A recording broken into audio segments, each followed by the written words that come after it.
අද අපි බන්ධනාගාරගත වුණා. හැබැයි වැරදි කරලා නෙවෙයි. වැරදිකරුවෝ හිටපු ඒ බෝගම්බර සිපිරි ගෙදර බලන්න ගියා.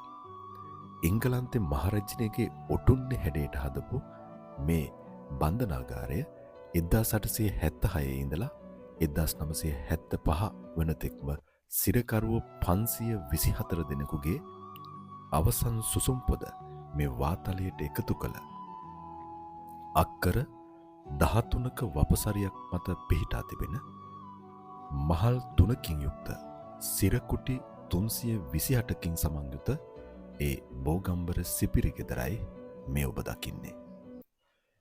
අහිංසකයන් දාමරිකයන් කළ, දාමරිකයන් අහිංසකයන් කළ සමහර අයගේ මුළු ජීවිතේම බිත්ති 4කට කොටු වෙලා දිය වෙලා කියපු මේ බන්ධනාගාරය අද වැරදි කරන අය දසදහස් වාරයක් හිතන්නට ඕන.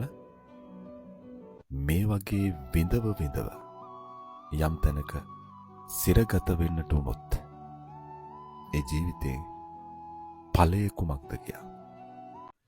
මෙතන තියෙන්නේ මේ සිරකරුවන්ට ජල ස්නානය පිණිස සකස් කරපු ටැංකියක්. හැබැයි එක සිරකරුවෙකුට වතුරු බාල්දි 20යි නාන්න පුළුවන්.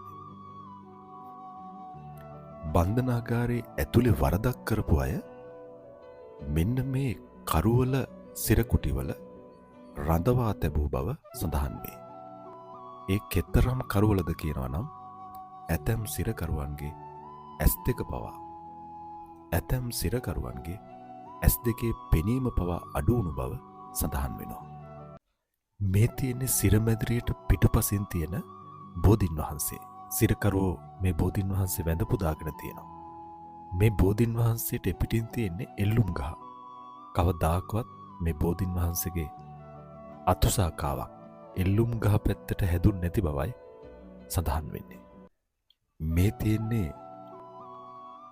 එල්ලුම් ගහට නියම වෙච්චි සිරකරුවන් අවසන් දවස් 7 ගත කරන කුටි 7.